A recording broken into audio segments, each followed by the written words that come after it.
Bagian dari sistem saraf yang kedua ada sistem saraf tepi. Ya. Sistem saraf tepi ini terdiri dari sistem saraf kranial dan sistem saraf spinal. Kalau sistem saraf kranial itu berpusat ada di otak, lalu kalau saraf spinal itu ada di medula spinalis, ya pusatnya. Kita lihat dulu dari 12 pasang saraf kranial. Nah, 12 pasang saraf kranial ini teman-teman kalau menghafal harus urut ya dari nomor 1 sampai ke nomor 12. Ya. Ini sudah ada kode-kodenya yang sudah baku gitu. Jadi tidak boleh ditukar-tukar. Kita lihat dari nervus nomor 1. Ini adalah nervus olfaktorius. Nervus olfaktorius ini sifatnya adalah sebagai saraf sensoris. Ya, dia punya fungsi untuk indera penciuman. Lalu nervus nomor 2, ini adalah nervus opticus. Ini juga sama sifatnya sebagai saraf sensoris. Ini punya fungsi untuk penglihatan, ya, dia mempersarafi mata. Nervus nomor 3, nervus oculomotorius. Nah, kalau nervus oculomotorius ini dia tipe sarafnya itu adalah saraf motorik. Jadi punya fungsi untuk mengangkat kelopak mata ke atas, kontraksi pupil, dan sebagai gerakan ekstraokuler ya. Jadi bisa menggerakkan bola mata kita. Lalu nervus nomor 4 adalah nervus trochlearis. Ya, ini sama dengan nervus oculomotoris, jadi masih sifatnya itu saraf motorik. Ya, dia mempersarafi otot dari mata kita. Jadi mata kita itu bisa bergerak ke bawah, bisa bergerak ke atas. Ya. Lalu nervus nomor 5, ini adalah nervus trigeminal atau trigeminus. Ya. Nervus trigeminus ini sifatnya adalah motorik. Ya. Dia memiliki fungsi untuk gerakan mengunyah, sensasi wajah, lidah dan gigi, refleks kornea, dan refleks mengedip. Ya. Ini nervus nomor 5. Selanjutnya nervus nomor 6. Ini adalah nervus abdusen. Nervus abdusen ini untuk deviasi mata ke lateral. Ya, jadi mata kita bisa bergerak ke sisi-sisi ya. Itu karena ada nervus abdusen. Nervus nomor 7 adalah nervus facialis. Ini sarafnya motorik ya, untuk ekspresi wajah. Jadi wajah kita bisa tersenyum, bisa cemberut ya. Ini karena ada nervus nomor 7. Nervus nomor 8 adalah nervus vestibulocochlearis atau disebut juga dengan nervus auditorius. Ya. Ini sifatnya adalah saraf sensorik, punya fungsi untuk pendengaran dan keseimbangan. Nervus nomor 9, nah ini adalah nervus glossopharyngeus. Ya. Nah, kalau nervus glossopharyngeus ini dia tipe sarafnya saraf sensorik dan saraf motorik. Ya, karena dia punya fungsi untuk sensasi rasa yang ada di lidah ya. Jadi lidah kita bisa merasakan manis, asam, asin, ya, pahit. Nervus selanjutnya nervus nomor 10 yaitu nervus vagus. Ya, ini tadi yang pusatnya ada di medula oblongata ya. Nervus vagus ini punya fungsi untuk mempersarafi organ-organ di bagian dalam ya. Hati, jantung, paru-paru, lalu trakea, faring, laring, saluran pencernaan ya, itu dipersarafi oleh nervus vagus ini. Nervus nomor 11 adalah nervus accessorius. Nervus accessorius ini tipe sarafnya adalah saraf motorik, dia punya fungsi untuk menggerakkan bahu ya. Di leher kita itu ada otot yang namanya sternocleidomastoideus dan trapezius. Nah, ini nanti yang akan membantu kita untuk menggerakkan bahu, terus leher kita untuk menengok ke kanan dan ke kiri ya. Terakhir nervus nomor 12 ini adalah nervus hipoglossus. Nervus hipoglossus ini juga dia mempersarafi lidah ya. Tapi Kalau nervus hipoglossus ini dia untuk pergerakan. Jadi lidah kita bisa bergerak, membantu untuk mengunyah. Nah, itu karena ada nervus hipoglossus ya. Nanti teman-teman bisa melihat rangkumannya di slide berikutnya. Selanjutnya 31 pasang saraf spinal ya. Ke-31 pasang saraf spinal ini dia berpusat di medula spinalis ya. Jadi dari setiap ruas tulang belakang kita itu akan keluar sepasang saraf spinal. Dia mempersarafi organ-organ yang ada di dekatnya ya. Nanti teman-teman bisa melihat areas and parts of body yang dipersarafi oleh 31 pasang saraf spinal ini. 31 itu jumlahnya ya. Teman-teman hanya perlu mengingat ini saja urutannya. Untuk yang paling atas urutannya adalah cervical nervus. Ya, yang ada di leher. Nah, itu jumlahnya ada 8 pasang.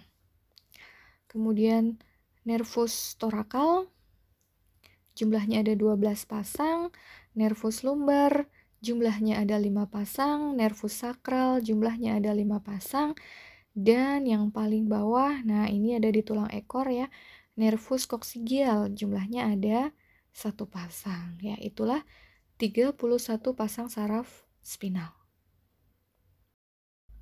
Ya, berikut adalah saraf otonom. Saraf otonom dibagi menjadi saraf parasimpatik dan saraf simpatik. Saraf parasimpatik ini bekerja pada kondisi yang santai, dan saraf parasimpatik, nah ini bekerja pada saat kondisi darurat. Ya. Jadi saraf otonom ini kerjanya tidak bisa kita kendalikan, ya, karena ini merupakan sistem saraf yang tidak kita sadari. Kinerjanya tidak bisa kita kendalikan. Antara saraf parasimpatik dan saraf simpatik ini tidak bisa bekerja secara bersamaan. Ibarat kata seperti kita naik motor, ngegas dengan ngerem. Nah, itu kan tidak bisa bersamaan ya. Pasti akan ada salah satu yang dominan, entah itu gasnya atau remnya. Nah, sama saraf parasimpatik dan saraf simpatik ini juga tidak bisa bekerja bersamaan ya. Kita lihat apakah yang akan terjadi ketika saraf ini bekerja. Ketika saraf parasimpatik yang bekerja, yang akan terjadi adalah pupil kita akan konstriksi, denyut jantung kita akan lebih slow ya berdenyutnya, kemudian bronkial kita dia akan konstriksi ya, sehingga frekuensi pernafasan jadi tidak meningkat ya, dia dalam batas normal atau menurun. Lalu juga akan menstimulus kelenjar empedu. Lalu dapat mengkonstrisikan, mengecilkan pembuluh darah. Dia akan menstimulasi sistem pencernaan, membuat relaksasi dari uterus, dan meningkatkan urinary output. Ya, jadi ketika output urin itu ditingkatkan, yang terjadi adalah kontraksi dari vesika urinaria. Ya, itu yang akan terjadi ketika parasimpatik yang bekerja. Lalu kalau saraf simpatik yang bekerja, nah yang akan terjadi adalah pupil kita akan dilatasi. Jantung kita akan berdetak lebih kencang ya. Dilatasi dari bronkial ya, sehingga frekuensi nafas kita juga akan meningkat. Pengeluaran atau menstimulus pengeluaran kelenjar keringat ya. Lalu meningkatkan perubahan dari glikogen menjadi glukosa, lalu dia akan menurunkan aktivitas dari sistem pencernaan, meningkatkan atau menstimulasi produksi hormon adrenalin,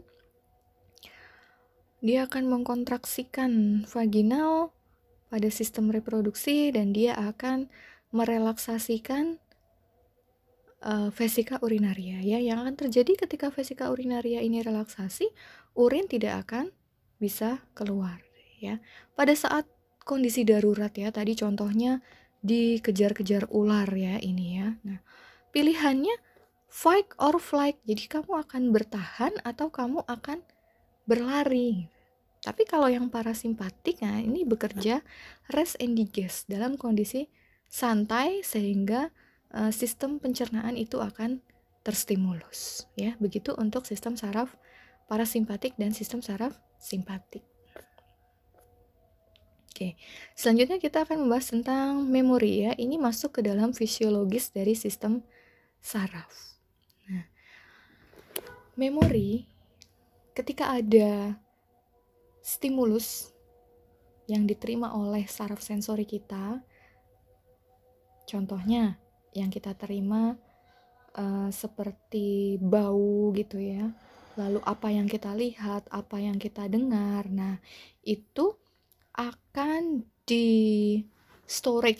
disimpan ya, akan disimpan secara sementara di korteks cerebri. Ini letaknya ada di lobus frontalis ya.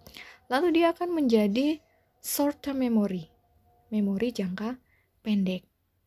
Nah, di korteks cerebri ini nanti akan diputuskan apakah memori ini akan disimpan menjadi memori jangka panjang atau tidak. Nah, gitu ya. Jadi ada dua memori. Ada memori jangka pendek, short term memory. Nah, ini hanya dalam kurun waktu hitungan detik sampai beberapa jam saja. Itu short term memory. Kalau long term memory, ini sifatnya lebih permanen ya, bahkan bisa tahunan. Untuk yang long term memory, itu ada memori eksplisit dan ada memori implisit. Nah, kalau memori jangka panjang yang eksplisit, ini sifatnya lebih deklaratif ya, lebih deklaratif. Dia mudah dibentuk, tapi mudah juga untuk dilupakan. Contohnya ada episodik dan semantik. Kalau episodik ini terkait dengan peristiwa. Contoh, kemarin saya belajar tentang sel. Nah, ya kan? Terkait peristiwa. Namun yang tipe semantik, kalau tipe semantik ini dia tidak terkait peristiwa, tapi dia terkait dengan fakta. Contohnya, nukleus berfungsi sebagai pusat informasi genetik. Nah, sampai kapanpun nukleus itu akan tetap menjadi pusat informasi genetik, gitu ya. Jadi tipe deklaratif seperti ini mudah sekali dibentuk, tapi mudah sekali juga dilupakan. Lalu kalau yang memori jangka panjang tipe implisit ini contohnya adalah dia terkait keterampilan. Sulit dibentuk tapi sulit dilupakan ya. Ini contohnya adalah menali sepatu. Nah, teman-teman saya yakin belajar menali sepatu itu pada saat masih TK. Wah, talinya sampai tidak bisa dibuka lagi ya. Bundet gitu.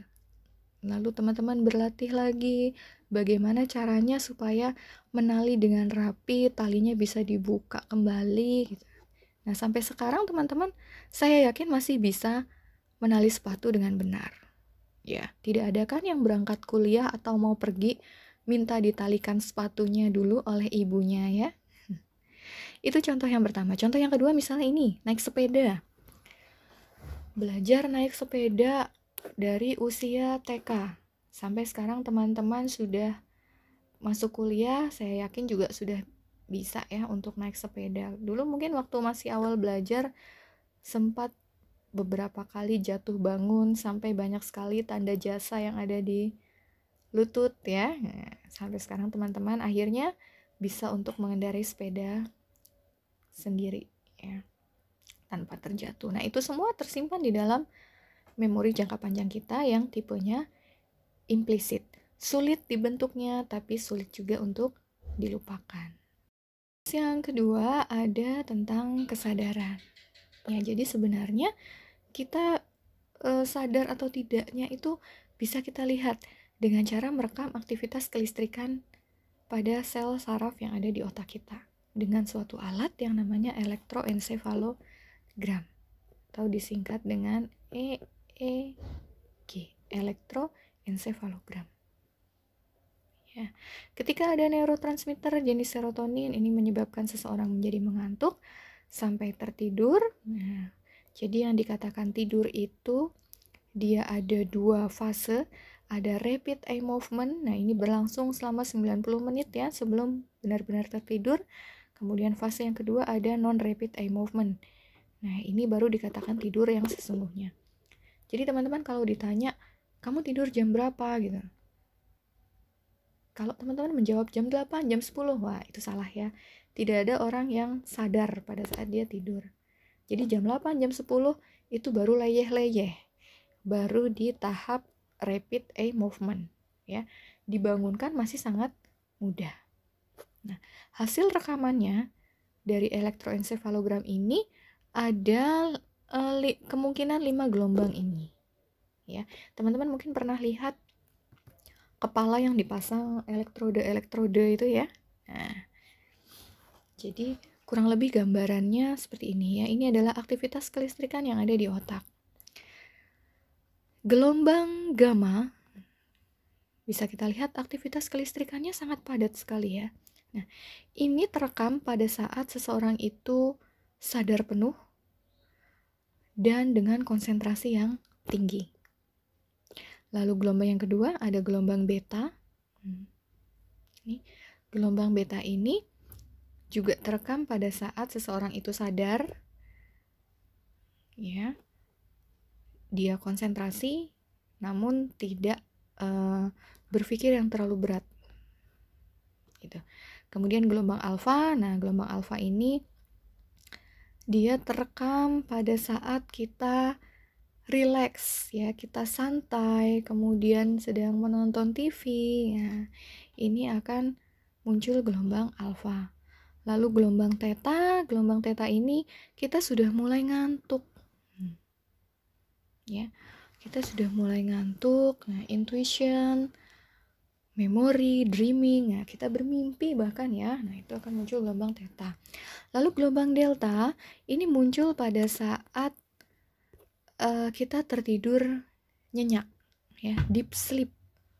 Nah, pertanyaannya sekarang, kenapa pada saat kita tidur nyenyak itu masih ada aktivitas kelistrikan yang terekam?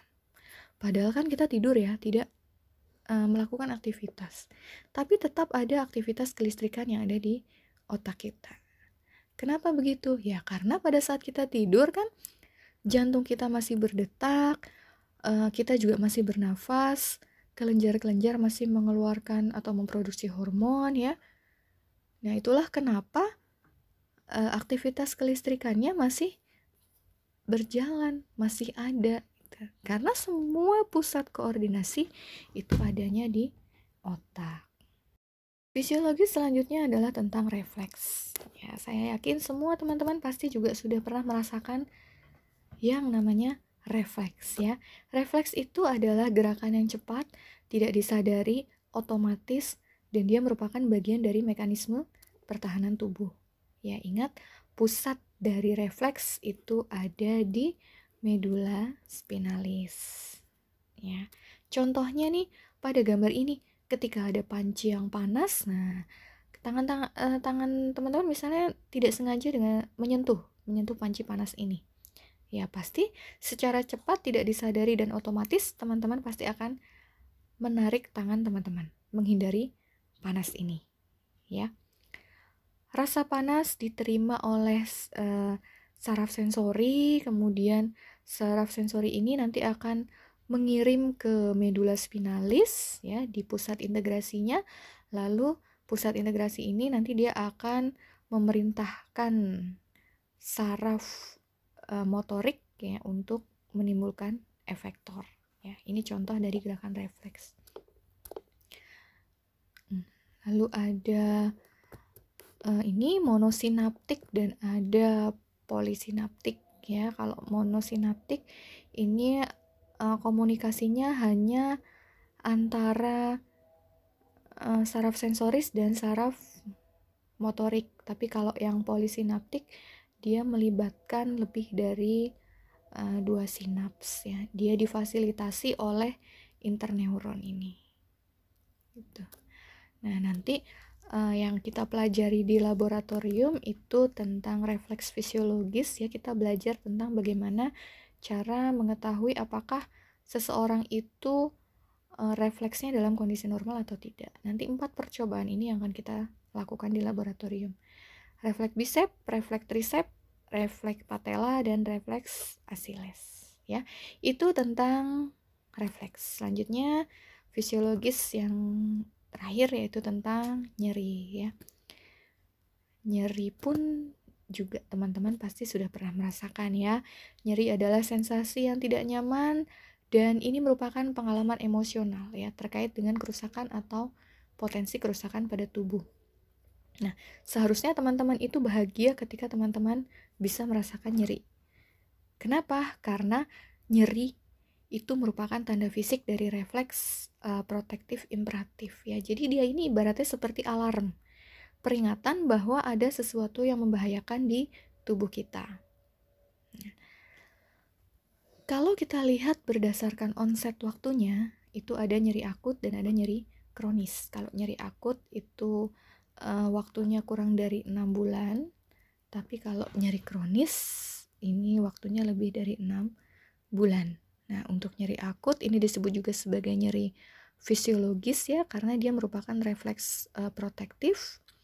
Dan biasanya yang akan terjadi ketika nyeri akut itu semua tanda-tanda vital akan naik. Tekanan darah naik, suhu naik, frekuensi nafas naik, frekuensi nadi juga akan naik. Kalau nyeri kronis ini disebut sebagai nyeri patologis.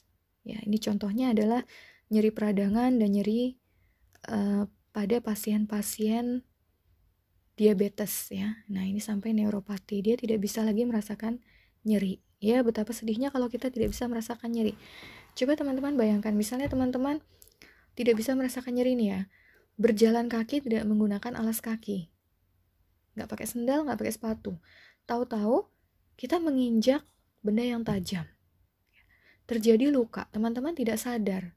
Nah, lama-kelamaan luka ini akan menyebabkan infeksi sampai muncul gangren. Nah, itu yang terjadi pada pasien-pasien diabetes. Jadi kalau sudah terdeteksi diabetes, selalu gunakan alas kaki yang nyaman, yang longgar, yang tidak sempit ya, sehingga tidak menimbulkan luka pada kaki. Selain nyeri akut, nyeri kronis, ada nyeri visceral. Kalau nyeri visceral ini nyeri pada organ bagian dalam ya, penyebabnya bisa karena iskemi, jadi karena ada sumbatan gitu ya. Lalu bisa karena stimuli kimiawi, kebocoran dari traktus gastrointestinal ya, dari saluran pencernaan, spasme ruang berongga, peregangan berlebihan pada ruang berongga ya. Ini menyebabkan nyeri visceral. Contohnya adalah nyeri head ya, itu nyeri pada uterus, nyeri bagian dalam. Selanjutnya ada nyeri rujukan. Nah, kalau nyeri rujukan ini adalah nyeri pada satu organ visceral, organ bagian dalam ya, dirujuk ke area di permukaan tubuh. Contohnya nih, misalnya, sebenarnya nyerinya itu pada jantung, tapi dia dirujuk menjalar ke lengan kiri bagian dalam ya. Jadi kalau ada pasien mengeluhkan, saya kok nyeri di dada sebelah kiri ya, pasti dokter itu akan bertanya, apakah nyerinya itu menjalar sampai di lengan kiri atau tidak ya. Nah, ketika terjadi nyeri, nah ini ada 4 tahapan. Yang pertama adalah transduksi. Jadi terjadi stimulus yang menyebabkan stimulasi nosiseptor. Nah, pada stimulasi nosiseptor, stimulus noxious diubah menjadi aksi potensial ya. Dia akan dikirim lalu ditransmisikan. Impuls nyeri dari tempat transduksi dia akan melewati saraf perifer sampai ke terminal medula spinalis, dan dari jaringan neuron-neuron yang ada di medula spinalis akan dibawa ke otak. Untuk apa? Untuk modulasi ya. Jadi melibatkan aktivitas saraf, melibatkan faktor-faktor kimiawi yang menimbulkan atau meningkatkan aktivitas di reseptor nyeri aferen primer. Selanjutnya dia akan dipersepsikan. Nah, akan dipersepsikan ya, akan disimpan sebagai pengalaman Ya, pengalamannya tentunya kalau nyeri ini dia sangat subjektif. Ya, tergantung bagaimana persepsi dari orang tersebut mengartikan nyeri. Maksudnya begini, kalau tekanan darah, suhu itu kan sudah ada alat ukurnya ya. Kita fungsikan alat itu nanti akan muncul angka tertentu. Tapi kalau nyeri, ini belum ada alat ukurnya. Ya, hanya kita tanyakan saja, kira-kira Bapak kalau dari 0 sampai 10, 0 itu tidak nyeri, 10 nyeri sekali, tidak terkontrol, kira-kira nyerinya ini ada di angka berapa? Nah, jadi hanya bisa kita tanyakan seperti itu. Ini kan sifatnya sangat subjektif sekali, tergantung bagaimana orang itu mempersepsikan nyeri. Ya, bisa saja dengan stimulus yang sama, si A dan si B, ya. Si A mempersepsikan, oh ini nyerinya ada di skala ringan, saya biasa-biasa aja. Tapi si orang B, ini bisa saja dia mengatakan nyerinya itu nyeri sedang, atau bahkan nyeri berat, gitu ya. Jadi tergantung bagaimana individu itu mempersepsikan nyeri, ya. Jadi begitu tentang anatomi dan fisiologi dari sistem saraf, ya. Teman-teman bisa mempelajari anatomi dan fisiologi sistem saraf di buku Sherwood dan Tortora atau Derrickson. Ya, ini buku yang mudah untuk dihafalkan. Gitu, mudah-mudahan apa yang saya sampaikan bisa dimengerti. Semoga bermanfaat untuk teman-teman semua. Kurang lebihnya saya mohon maaf. Billahi taufiq wal hidayah. Wassalamualaikum warahmatullahi wabarakatuh.